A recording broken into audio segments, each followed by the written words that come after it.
You've been making your YouTube videos for a while now, and each one is taking more time than the last, or the ones you make now were taking more time than the ones a couple months ago. That's what we're talking about today. And here's where it gets interesting. It's not usually because you're doing something wrong. It's because you've been doing something right. Like we start simple, right? Our phone, maybe a pair of earbuds, and you hit record, and then that was it. And that was great. And it was fast. And then video 3 rolls around, and you're like, my audio sounds a little hollow. I should probably grab a better microphone, or I want to add more processing. And then the background needs an upgrade, and then thumbnails, and then B-roll. Now, I want to point out, like, each one of these upgrades makes perfect sense in the moment, right? But there's this trap hiding inside all of those good decisions, and that's what we're talking about today. We're talking about exactly how that happens and an easy audit framework you can use to look at exactly what you're doing while we are here, okay? So, all that being said, let's get into it. Hello and welcome to my co-host and business partner, Candy Harper, who gets lost in creative rabbit holes all the time when it comes to production. How dare you? What's the longest you've ever spent on a thumbnail?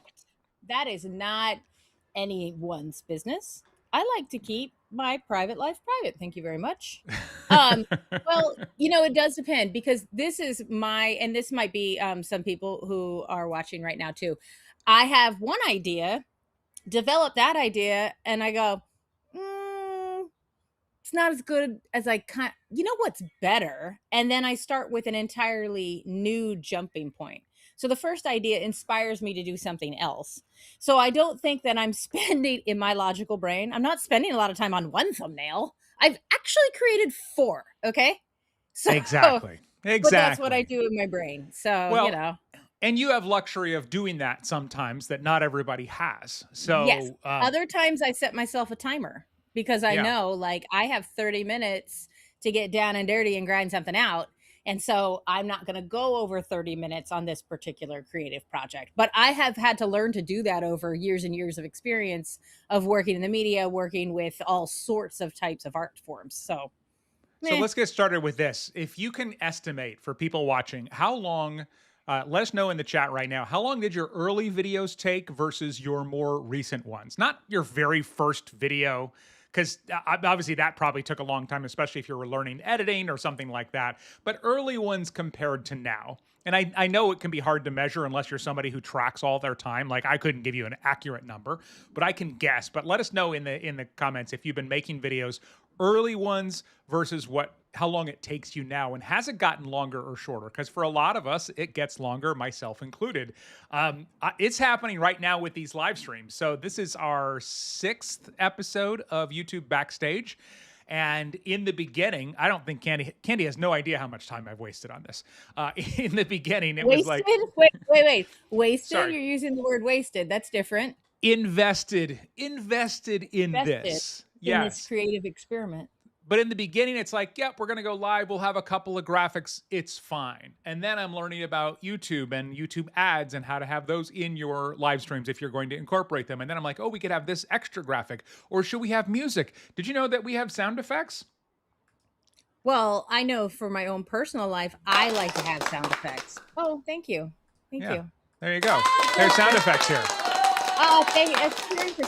Oh, thank you, you guys. That is, like, there's so many things that you can learn, that I can add, that I can do. You even made it notice to my left here, a new agenda graphic about what we're going to be talking about today that I felt like, oh, I got to add this today. That's new. So this happens, and I've had a lot of conversations with clients about this as well. And they just say, why isn't this taking less time? Can't start until, can't continue until, different things like that. And so let's check in here. No Time to Rock says, good morning, Jerry and Candy. Welcome. Glad to have you. Christian says, hi, Candy and Jerry. Great to be here watching from the UK. Good evening to you. Good morning, guys, says Marina. The thing with how long it can take longer is that as we learn, we want to improve and end up spending more time because now we know more cool tools. Exactly. And it is a trap for sure. Diana says, I probably spent about 8 hours on a video, now a couple of hours. All right. That's the right direction. Okay. Now the key is, can you stay there, or can it continue to get shorter? Because the problem we have here is it's a curse of knowledge. Like as things become easier, we feel like we have to level up. And sometimes the way that I look at this is when you like if you're standing in your house and your house is messy, and first you're like, oh, let me get the clothes or the toys or whatever off the floor, right? And then as you're doing that, you're like, oh, the floor is kind of dirty. I got to sweep. And then as you're sweeping, you notice sticky stuff on the floor. And you're like, oh, now I got a map. And next thing you know, the baseboards are dirty. And next thing you know, you're wiping down the walls with a sponge on a random Tuesday and thinking about how the curtains need to be washed when all you started with was, I need to pick up the clothes. And you didn't notice the curtains or the walls at that moment. So I think this is how it happens for us. And I'm sure you've seen that in some of your own workflows, Candy, where it's just like level up, level up, level up, level up. Yes, the cleaning analogy is lost on me. However, no comment. However, I also believe, and I think Diana was saying this, and some other people in the comments were saying this, the new cool stuff, and that's that shiny object syndrome, right? Yeah. That new cool stuff, the first thing we think is, ooh, I could use that for, but then we don't take into consideration the learning curve on the new software or how to implement it in what we're already doing with our workflow that we've kind of honed in and like got it going into a groove. The flip side is the platform you're putting your content on may make some changes. And then all of a sudden, now you're learning something else. So you're adding more time each and every time. So when somebody was saying like, oh yeah, we learn more and we add more, it's also because we're thinking in our brain, this is going to save us time, or this is going to make my thing better, faster. And then that's part of the adding. And yeah, and some of it does. And we're going to talk about that a little bit in the anatomy of this trap that we fall into. And then also the best upgrades, because there are things that are worth investing in adding and upgrading. And there's some that I think we do just to procrastinate or make ourselves feel better. So, but let's start off talking about the two traps. Hey, I'm calling myself out here. This is YouTube Backstage, right? This is the good and the bad. And so there's two ways we hurt ourselves. I heard about a woman who was like, yeah, I got to get going on YouTube. She's so like, she was an expert in her field, so good at everything, already had a thriving business, but she wanted to raise her authority, grow on YouTube. And so she invested to have a $10,000 studio build out. So rather than just sitting in a room like this, she went and had, picked out paint colors and had somebody help design the set and hide the cables and, put in all of the gear and everything like that. And even after that, she still couldn't bring herself to make the videos. So she had some other mindset stuff there. But I think there's a lesser version of that a lot of us fall into where, that perfectionism where it's like, we won't start until we've got the right setup. Okay. So that's one way that we can hurt ourselves. The other one is the gradual creeper. And this is where you do start simple, right? You're like, okay, yep, I'm going to film on my phone. I'm going to use the window for light. I've got my Apple headset that came with my iPhone. I'm going to use that as the microphone and off we go. And then 3 months in, you've added all of this stuff. So which one are you? Let us know in the chat. Are you the perfectionist or are you the gradual creeper? I don't love that name. Please it's not very identify flattering. as the gradual creeper, because that's the next title of my true crime podcast. It's the gradual creeper. And then eventually I find out he's a serial killing truck driver from New Orleans or whatever. I definitely started as the perfectionist. I was like, oh, I got to have this and I got to have this and I got to have this. And then I realized it wasn't realistic. But then over time I became the gradual creeper. And that was fully it. I'm sticking with the phrase. More. I mean, I need a t-shirt at this point. I also do think it depends on where your creative joy lies. Like if your creative joy is fonts, hook me up with a font nerd anytime and we will chat fonts. If your joy is color schemes, yeah, let's do color palettes for an hour, and then it could be effects or transitions or whatever it is that you're doing from any creative project. That's the one you're likely to go down a rabbit hole on. And I think that's where you find that creep too. Like, ooh, I like this. Ooh, this is fun. Ooh, look at this. Look what I did. This is cool. Mike says, I haven't been consistent enough to really measure, probably getting a little longer. Christian said, same here. My consistency's been a challenge over the last 2 months. Diana says, I can so relate, Candy. Let's see. Strategic marketing. I think that was about the cleaning thing. Okay. The not cleaning, as you said. The not cleaning. No, it's not cleaning. It's just not worrying about the cleaning to the point where I need to do baseboards. Yes. Okay. Let's see. Strategic Marketing Tribe says, AI is one of those things that sometimes costs you time when you're trying to use it to save time. For sure. AI can be a huge trap. Marina says, I think I'm a gradual creeper. Thank you for using the phrase, even though Candy said it was too creepy. Dan says, perfectionist. Strategic Marketing Tribe says, LOL, I'm the gradual creeper for sure. Christian says, started thinking I needed more than I did, so I procrastinated. Then I realized I just needed to get started. Now I'm the gradual creeper. Mm-hmm. Yeah, totally fair with that. So which one would you say you are when you start a new project, Candy? Like if you were starting a YouTube channel this month.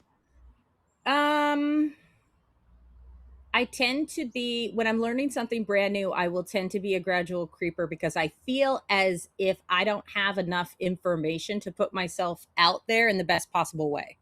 So the education side of it makes me a gradual creeper. Oh, Mhm. well, then I have to figure out how to do this. Well, then if this isn't right, then I have to do this. Oh, well, what's my competitor doing? Oh, so I'm supposed to do this too. Now I got to learn how to do that too. So the Yeah. education side of it, the prep side of it makes me a gradual creeper.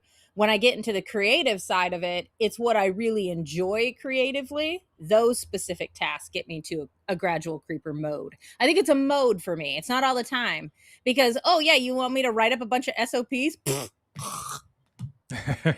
Not That's not happening. That's not my jam. But I you want me to design 50 thumbnails, do a couple YouTube banners, write some script, let's go, you know. Yeah. They actually, Claude just announced something this week where you can talk to it and record your screen and it'll write your SOPs for you. Actually, it'll save it as a skill. So maybe the Mm. writing of SOPs is over or in the Ooh, near future. ooh, Yeah. don't tell Very our exciting. process, people. Don't tell the process, people. Well, no, SOPs still exist. The writing of the SOPs may be coming to an end. Yeah, but That's all. there's always people who really enjoy that process of their business. They love writing the SOPs, Yeah. you know. One Ugh. the bizarre thing about this is first of all, I'm sure the word gradual creeper, that phrase has never been said more in a live stream than today. So I congratulations love to it us very much. on I our mean, we world might get record. flagged. We might get somebody may be like, "What type of content is this?" Yeah. But the interesting thing about this is whether you're a perfectionist or you're a gradual creeper, you kind of start in different places, but you both end up in the same way. Like the perfectionist, if you're a perfectionist like I was, you create a workload too complex from the beginning and you burn out before you succeed. If you're the gradual creeper, you build to a workload too complex and then you burn out before you succeed. So they're both kind of That's the a good same point. thing. No Time to Rock says, started out as perfection, took 3 years to actually start, then morphed into the gradual creeper, sometimes spending 25 to 30, you didn't say, I assume, hours a week researching, shooting, and editing video. So, Video? A single yeah, video? A video? it can be done. It can be done. Diana is asking, how are you defining gradual creeper? I'll let you go first, Candy, and then I will give my definition. First of all, it sounds like something from Minecraft that we have not fully experienced. Yeah. Okay. So, Yeah. but I would say a gradual creeper is somebody who knows what the end result should be and instead tries to perfect it in the individual task. So if you know the end result should be my video should have 4 or 5 graphics. Now all of a sudden I'm building a crawl on the bottom. We have to have name tags on the top. We got to have comments pop up in the thing. I'm sorry, are you feeling targeted? Are you feeling seen right now? A little bit. I'm But feeling that's what seen. I'm saying. Like you're now building a package rather than the what. Thank you. There's my name. Thank you. I was waiting for it. Like what happened Yeah. to it? I don't know why it But went away. that's what I'm saying is that what you really needed was the one crawl at the bottom and maybe the names. But now we've added flair. So the gradual creeper to me is flair. Okay, that's an interesting way to look at it. And it's actually, let's break down exactly what that is because it is going to be what we talk about, basically the anatomy of this trap that we fall into. So for the gradual creeper, this is not the perfectionist pass because that's where you just try and get everything perfect before you start, which is often a form of procrastination. But, the gradual creeper starts off with, like I said, phone and then like earbuds and that's it, right? And they record their first video. It's a 5-minute video, takes them, 15 minutes to get through it, and then maybe 30 minutes to edit, right? So you've done your video in 45 minutes. Then by video 5, you're like, I want to level up. I'm watching these other videos and I feel like I should do more. So then you add more production. Maybe you add some B-roll footage in your videos of clips of other things. Maybe you add music or something like that. All of a sudden you've added another 30 to 40 minutes of editing, especially if you're an overthinker and you're like, oh, well, this clip could be good, or this clip could be good, or this music's too loud. And the tricky thing with this stage is you felt like that video was better. So then you felt like the next one had to be the same. Like as soon as you level up, you don't feel like, oh, I'll just pretend that didn't happen and go back to lesser production than the last ones. You feel like you have to stick with it. Then you get to like video 10. And this is one I see a lot with people in our community. You have a problem with your main editing software and you heard about a cool new one, maybe with an AI feature. So you started learning that one. And you've basically started over at that point, right? You're Yeah. repeating the cycle. And then just quick tangent here. All software is flawed. I see it all the time where somebody's like, oh, well, this is no good. So I'm switching to this and this failed me. So now I'm going to use this forever. And they just keep going round and round and round. And eventually you run out of decent options. So software is flawed. That's just the world we live in. But then video 15, you decided, oh, you know what? I need not just B-roll footage, stock B-roll footage. I'm going to film my own B-roll. So here's a video of me working at the desk or whatever, which again looks cool, better than generic B-roll. But again, now you've added 30 minutes filming and adding that each week. Video 20, you decided you needed 3 thumbnails instead of 1, and that's another 45 minutes. So the tricky thing with this is every one of those decisions is theoretically a good idea, right? I'm going to upgrade my stuff. I'm going to make better videos. And there's actually a psychological term for this called the hedonic treadmill. I'm not sure which pronunciation is right, but Like hedonism? basically it's tied into hedonism. It's like, okay, cool, Yeah. this is my new normal. More. Normally that phrase is used for like you all of a sudden you make more money and you're like, wow, I'm making more money. This is amazing. And then you get used to it and it's not more money anymore. That just becomes the new standard. So you add a ring light and you're like, oh my gosh, this is amazing. And then it feels normal and boring again. That's exactly what's been happening with these live streams. That's why now all of a sudden, it's like, oh, let me add this. And now we have the crawl and, all of these things. And so it just keeps moving. And so what you have to ask as you're going through this pattern is each thing that I added earning its time in business results, or is it just making me feel better in that moment? So we'll talk about how to fix it in a second here. But Candy, what are your thoughts around that? I think when you had mentioned about software, there's always another software or platform or something trying to add more to get you to spend time there and spend money there. That's their whole goal anyway. You can't be everything to everyone. So even if it's like, where you're using your email or what you're using for creating graphics or what you're using for B-roll, for video, for editing, they're constantly adding new features to get you to say, this is my software of choice. You don't have to use all the new stuff. I think that is the other thing that you kind of can put your own guardrails on what you already have. Just because they're offering something new doesn't mean you have to implement it right away. You don't have to be an early adopter. You don't. What? You don't. Yes, Sorry, I do. Jerry. You literally don't. But yes, I do. I think what we do as humans, and I do it too, is that's a form of entertainment. Yeah. So either you're watching Murder 101 or you're playing in Canva for an extra 20 to 30 minutes. You're maybe you would be taking a walk, but you cut your walk short because now you're doing video transitions or you're playing with something else. So it's a form of entertainment when you're not implementing it. Yeah. So I think that's the creeper part of the new stuff that you have, or even the old stuff you're already using. And AI is really good at helping you be a creeper. Because remember, at the end of any AI suggestion, and you're just kind of looking for a suggestion, you're looking for a little help, and it's like, by the way, Candy, you know what you should also do? And it like suggests something else, because that's the whole point of all the platforms. They're trying to keep your eyeballs on it and keep you using their one thing. AI is the worst because of what you described, but also because everyone's, trying to upgrade, right? ChatGPT, Gemini, Claude. And so I have friends that are like, okay, this week Claude's image generator is the best, so I'm making my thumbnails with that. And this week ChatGPT's image generator is the best, so I'm making my thumbnails with that. And it's like, okay, well, like, so it was worth learning a new one every week or switching your workflow, whatever it might be. If the other one is just as good as it was last week, then it's okay. If this new one's 5% better, that's not necessarily worth a whole shift. And that is where you do lose so much time. So if we look at basically what we want to look at is, how do we fix this? So basically for every element of your current workflow, you can ask 3 questions, okay? One, How much time does this honestly add? And I think you have to factor in the amount of time it takes to learn it as well. So if Yeah, all but of a how does sudden, somebody know? uh, estimate and estimate high, how about that?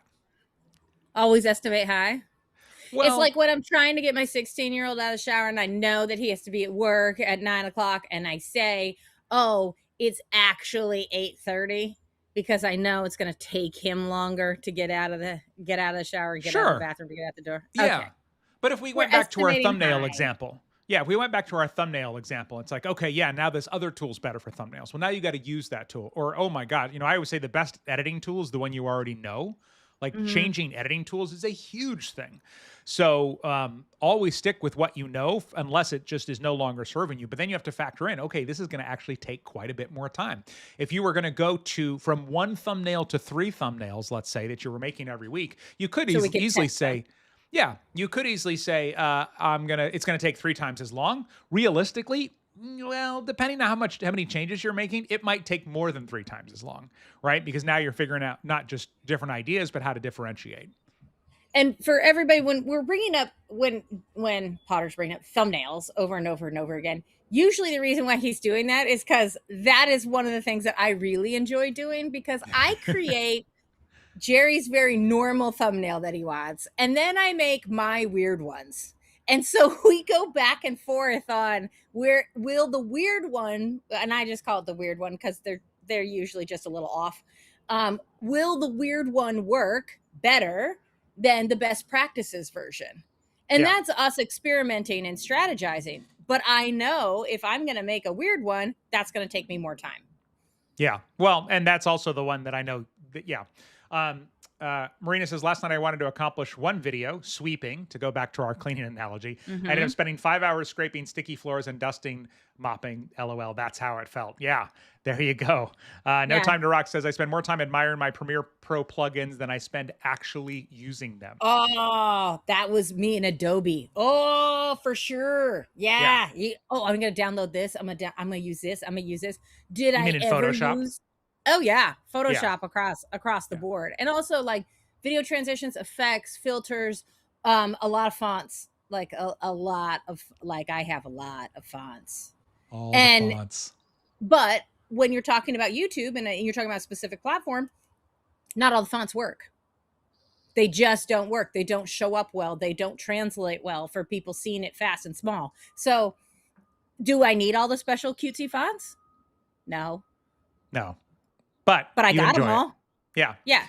So, first question, well, how much time does this actually add? Honest and estimate high. Second, what does it change for the viewer or the business? So, sometimes we like to add things that make us feel better, or we feel like we have to do that.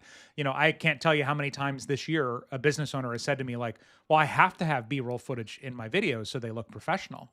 And then I'll Mm. show them a few videos with hundreds of thousands of views with no B roll from a business. And it's like, oh, okay. So sometimes we feel like we need to do things. So ask, what does this actually change for the viewer or the business? Now, testing three thumbnails, if you've got the capacity and your videos are getting recommended enough, could pay off in a huge way if you started getting way more clicks on those videos, for example. So when it comes to editing, ask yourself, is this truly making somebody understand the material better or watch longer, for example?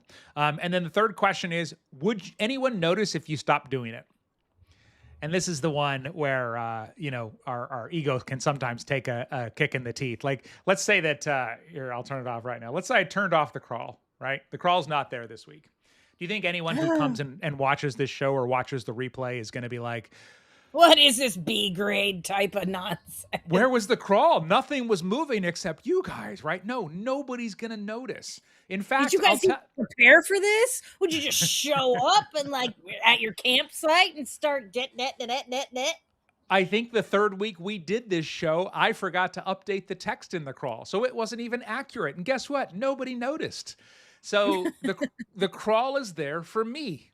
The crawl is there because I nerded out about it. And so we have to be realistic with ourselves that probably nobody would notice if it was gone. There's 3 messages in the crawl right now. They're all generic. I don't have to update the crawl anymore. So again, how much time does it actually add? What does it change for the viewer or the business? is something impactful? And then would anyone notice if you removed it? And then that kind of takes us to a good rule, which is only upgrade if it's solving a real viewer problem or a real results based problem. Like if your I audio is love that. bad, then yeah, upgrade. If you're not recording because you have you started with that, like I have this $15 microphone that I recommend because it's this plug-in mic and it's a, clips on, it has a 20-foot cord. But every time you do that, it's just such a hassle, and you upgrade to a mic that's there all the time, and all of a sudden you make more videos, well then yeah, that was great. That's valid. But if it's, my background feels amateur to me, that's when you get into that production creep. That's when you become that gradual creeper. So I think that's the biggest thing. So one phrase that I normally will, well, I'll definitely say it to the teenagers, is something along the lines of, "Oh, that sounds like a non-problem problem." Because if say that it's again. A what problem? that sounds like a non-problem problem. Non-problem problem. Got it. Like it's not a real problem, but in your mind, you think it's a problem. Like, oh, we don't have our names above our heads, so we obviously need those graphics. Well, no, we don't need them. We wanted them. Look, Potter's even matches his shirt. Like that's nonsense. You don't even here, I got it.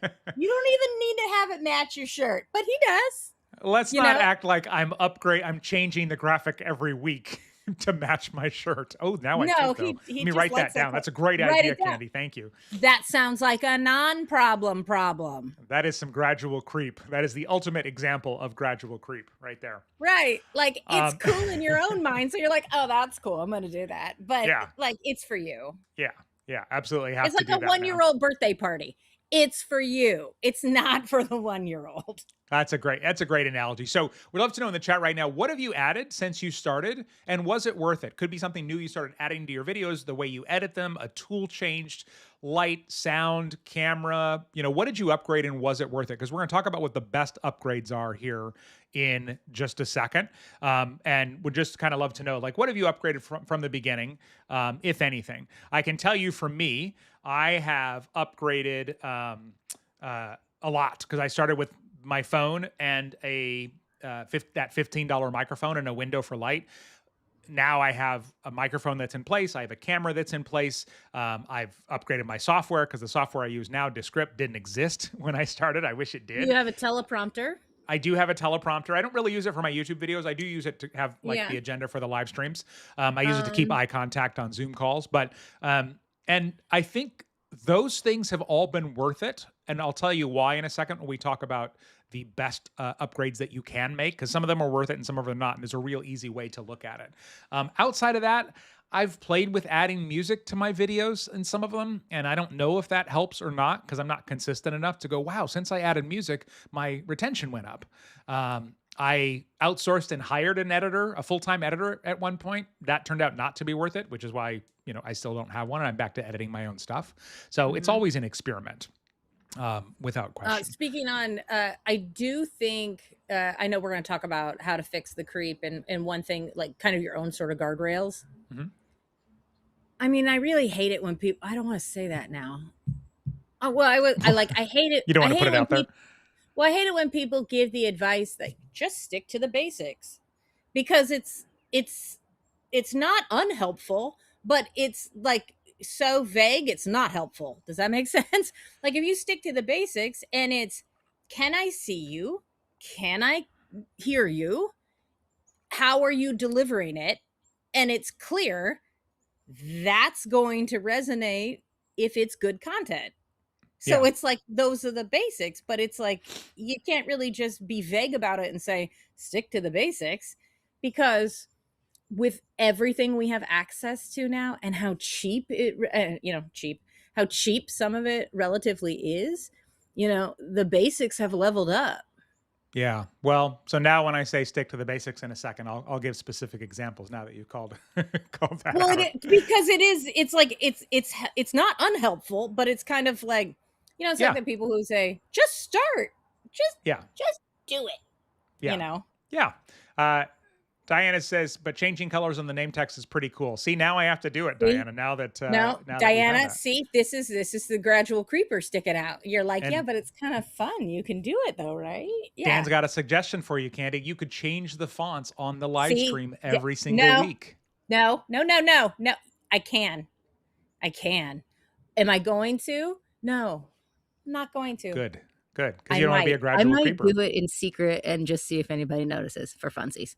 I bought lights so I can now film at night instead of only when the light is good. Definitely worth it. That was definitely one for me when I That's a got good to the one. point, yeah, where I didn't have to like wait for basically an overcast day and I could just film anytime.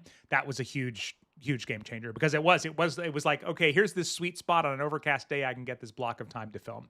And that Well, so totally makes strategic sense. marketing tribe, what she's talking about though, and I assume it's a she because that's her profile photo, is that, oh my God, I'm sorry, there's a hummingbird right here. It's not going to attack you.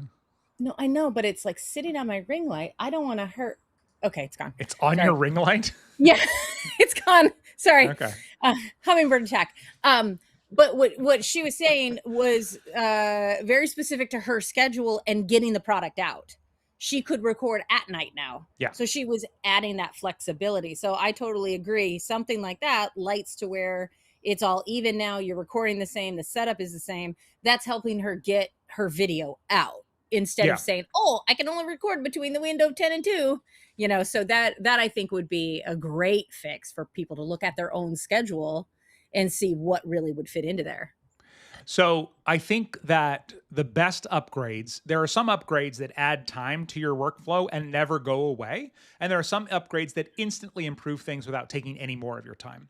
And Mhm. so those clearly fall into two different categories. And when you're ready, the ones that don't take any more of your time, like it's a one-time thing, that's like that's generally, again, assuming it's going to have an impact, a meaningful impact, not just, oh, that makes me feel cooler or more professional.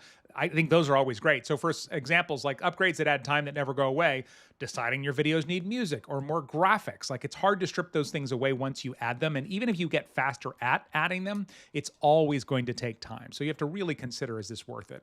Meanwhile, as strategic marketing tribe just mentioned, just lighting that you don't have to set up or don't have to wait for windows. That's incredible. I say lighting that you don't have to set up because I first got lights and I still had to set them up every week, and it was this huge production, and I had tape on the floor and all this kind of stuff. Now, in my home office, I just tell Alexa to turn on the lights, and and on they go. Apologies if anyone has a speaker around. And so, yeah, when you can do that, that's great. A microphone that's always in front of you that you don't have to connect. I brought this microphone on this trip, even though it's got an arm and it's kind of this big obnoxious thing. It fit in my suitcase, and I didn't want to deal with having a clip-on microphone the whole time. Outsourcing, if you can outsource some of your stuff, that's another thing that doesn't take more of your time once you make the hire, and that can be worth it. I was going to say, when you're talking about the best upgrades for you personally, we had just mentioned somebody with their schedule, so they got lights so they can film at night. I would also say for women it might be a little different than men. One of the examples is the clip-on microphone. Yeah, the lavaliers are great. However, this, like, look at how much hair this is. What is this doing? It's constantly rubbing into a microphone. So if you listen back to your videos and you hear vroop, vroop, vroop, vroop, vroop, over and over again, it's because this hair is rubbing in it. So that is when the table mic setup or the mic on a little stand, that would work better for you. And you would realize, oh, for me personally, that's the best fix that I could do. Same thing with like the lights, so you could record at night. So do take some of that in consideration too, about really what is sucking up your time on the editing end before you start thinking about ways to fix it. Yeah, moving from your living room to a room that you can always film in, Yeah. which is another thing that I did, is a one-time upgrade that obviously paid off because I didn't have to wait for everybody to leave the house for a few hours and try and batch record everything. So another thing when we're thinking about the best upgrades, this is something that I coach my clients on, and that is decide how you're going to edit your videos once and then just do it, and don't change it for like at least 10 videos. So what I mean by that is you just go through and you say, okay, first I'm going to remove all the silence, right? Where I pause to think. Then I'm going to remove all the mistakes. Those are the basics. You can stop there. Like if you're just getting started, just do that and be done. If your content is valuable enough, that video can perform well without any graphics or transitions or anything else, and just do that. But if you want to add more, then you might say, I'm going to add music, but I'm only going to add one track that plays at 8% through the whole video, as opposed to I have to have all these different, music tracks. Or I'm going to add B-roll, but only one clip every 60 seconds, and I can't spend more than 30 seconds choosing a clip, for example. So those are the types of things that once you write it down, almost like you're writing it down for somebody else, if you force yourself to stick to it, now you've got a cap on what you can do, and you can look forward to it. Like, cool, in my 11th video after this, I get to do the next round of things. And then the last thing with this is give yourself a time limit. So Candy mentioned this sometimes with thumbnails and other projects. If you sit down and you go, all right, I've got 45 minutes to edit, that means that if you hold yourself to that, that means if all of a sudden you're like, I think I want to add B-roll, and it's already taking you 45 minutes, it's like, okay, well, what are you going to stop doing? You're going to stop doing music or stop doing graphics or whatever it might be. And it really forces you to kind of prioritize. You have to either get rid of something or you have to get faster at it before you can add anything new. And that makes a big, big difference. I do like the idea of you have a 10 video guardrail. Mm-hmm. I think guardrail is my new word of the year, by the way. So let me know if I'm overusing it and I'll pretend like I care. But it's a very popular it's a very popular word right now for me. Sorry, because of AI. And AI is giving you more projects to use. And then AI, you can also do this, and you can also add this, you can also add this. It would be good. Yeah, it would be good. But that's not what I was trying to accomplish and finish. You're just creating more layers to my task. So I think if you can establish your own guardrails, my setup is going to be this, my lighting's going to be this, my B-roll is going to be this. And and my transitions are going to be this. I'm not going to generate, 7 thumbnails. I'm going to generate 3, and it's going to be these exact thumbnails before I go in to actually create the thumbnails. I'm putting my own guardrails on the process of it. I'm not putting the guardrails on the creativity. Yeah. Okay. I like that. If you got questions about this, drop them in the comments now so we can answer them today. Dan is calling you a font quitter because you're unwilling to change the fonts. Doing it, Dan. I'm quitting. Week. I am quitting right now. I'm not going to do it. And that is an absolute lie. So you'll recognize it. I really do like fonts. Marina says, that's the hardest part, waiting for family members to leave, to feel free to be you and just do your thing. I thought it was just me. Thank you, Jerry. Yeah, when I first started, we had 2 young kids, and my filming space was the living room, and we had an open floor plan. And so that was the only option that I really had. And I was using a window for light. I didn't have any lights or anything like that. And so I think when our kids were young, obviously they were a lot more work. And I even felt guilty saying, Candy, could you just take them out of the house for a few hours? And we didn't have like a built-in thing that they went to, like, for example, on a Saturday, because I was still working full time. And so I would do it about once a quarter, about once every 3 months. I say, hey, can you just take them somewhere for like 4 hours? I don't know where. And I would film like 12 to 15 videos at once, because that was the easiest option. Once I set everything up, got my wired microphone in place, and that was it. So I think in the beginning you do what you got to do, but once you realize, oh my God, these videos are an important part of my business, that's where you level up and you go, oh, never mind, I can make time for this during my week, or I can invest in some gear or something like that. So, but yeah, that was the beginning for sure. Catherine says, interesting, you recommend you do your edits in the same order each time. I've been doing that all along without even thinking about it. Yeah, well, and it's not even just about doing it in the same order, which, yes, I absolutely do that. But it's about just doing the same thing every week instead of going, oh, cool new thing I could add. Or I saw another person's video that had this. I want that. Or they announced a new feature in my software, which, if you're a tech geek like me, that is a dangerous, dangerous place to be for sure. One thing based on Catherine's comment there. Thank you, Catherine. I think she's watching on Facebook. It really is. If you say, oh, I'm not a technical person. I hear people label themselves a lot. I'm not a technical person, but I can edit my video. If you've decided and your mindset is, I'm not a technical person, putting your own rules in place of how you're going to edit before you get in there to edit is going to save you a ton of time, and it's going to save you a little bit of that uncertainty before you even start. Yeah. I'm only doing this. I'm not going to learn more to do this. I'm not going to change more to do this. You know what I mean? Like, I'm only going to do this. And you're going to get better at it. You're going to get faster at it if you use the suggestion. I really like that 10 videos. Like, do not change your stuff around and do not upgrade anything until you've put out 10 videos, because that helps with your consistency. And that really is a problem for a lot of people. Yeah. Yeah.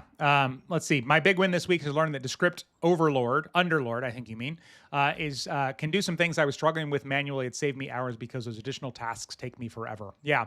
If you have Oh, heard of Descript or mhm. used Descript, Underlord is basically like ChatGPT built in there. And I use it all the time for troubleshooting. Like, this isn't working, or how do I do this? And it'll do it for you. I do think we are getting, I want to do a workshop on this, but I do think we are getting to a point possibly this year in 2026, where even somebody who says, I'm not very technical, is going to be able to use AI to edit like 95% of their video, at least, if not all of it, which I'm Well, very we should excited be, for. if not, yeah, if not sooner, because AI overall is the great equalizer. Um, and Yeah. it really is your content that is going to make you win. Yes, exactly. And Candy, how much time makes sense to create a thumbnail? I know that's subjective, but would love to have an idea. Okay, so I will say, this is Diana. Thank you for watching, Diana. I will say the prep work on thumbnails will save you a lot of time.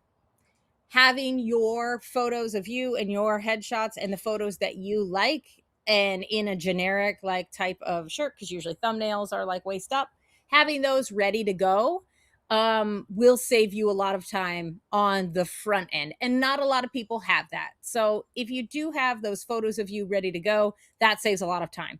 If you have already picked the fonts that you are going to be using on your YouTube thumbnails, meaning there's only 5 or 6 of them that show up at such a small like viewpoint for the actual thumbnail, and most thumbnails are seen very, very teeny tiny, that saves you a lot of time. Because now what are we doing? We're not getting cute with it when we actually go into create. If you have the specific colors or brand colors or something that you want to use, and you already kind of know that, that saves you a lot of time. So that prep work, the pre-production work on a thumbnail, that saves you a chunk of time. So if you have those things in place, like we have those in place for us, I would say for me personally, it's 10 to 15 minutes and then I'm out. Um, Um, I, I would say honestly, if that's a friction point for you, 5 minutes, maybe yeah, 10, if you want. I yeah. mean, they are important, but they can't be the reason that you don't get videos published. Because here, I'm going to just show something really quick. So I just went to my channel. These are my oldest videos from the very beginning. And this is what my thumbnails looked like in the beginning. I think I was actually taking just a quick photo. I Um, think but you were at but the, then, yeah. yeah. But once I got some branding photos here, let me go down a little bit. They pretty much all looked like this. I had a template in Canva. I would go in, I would change the text and sometimes change the picture. You can see here, this is where I got started using my professional photos. I would just drag one in and publish it. And this was it. And I would probably take 5 minutes on it. Now, back then, now, we learned like it's a waste to put the title and the same thing on the title and the thumbnail. Back then, that Mhm. wasn't really common knowledge yet. So you can see best sizes for Instagram and then same thing on the thumbnail. But, this was a 5-minute process, if that. So I just say that so to encourage you not to go down a rabbit hole that you don't have time for. If you got time for it, like next month, our kids will be back in school and Candy will have lots more rabbit hole time. I will have more rabbit hole time, right? And that's when I'll make sure to match the graphics to my shirt every week. And I'll make sure that when I send out the announcement email, everybody knows what I'll be wearing because obviously that's really Yeah. important. But the question is, am I spending rabbit hole time on cutesy graphics or a better title or whatever when I should be spending that time on the content? Yeah. Yeah. I mean, I Although, think that's the big question. If the content isn't performing, yeah. But title, thumbnail, and script outline, this is why that's what we focus on in our Growth Lab yeah. program. They're very important. So just kind of keep that in mind as you are doing this. So, all right. If you found this helpful today, would you mind giving this video a like? And we decided we're both going to be traveling next week, and we decided not to do a live stream next week, but we Mhm. will be back the Thursday after that. And so that is where we'll be back. noon on Thursday, noon Eastern time, and we'll announce what our next topic is again. If you have something that you would love to see us talk about or show or teach or share behind the scenes, good, bad, whatever, that's the whole idea behind YouTube Backstage. So please let us know. We would love to see it. And thank you so much for everybody who attended live. And if you watched on replay, please, I know the replay Thanks, comments Hummingbird. and the live comments are separate. So, but please leave a comment if you've watched on replay as well. All right. See everybody soon, and take care. Bye. Bye.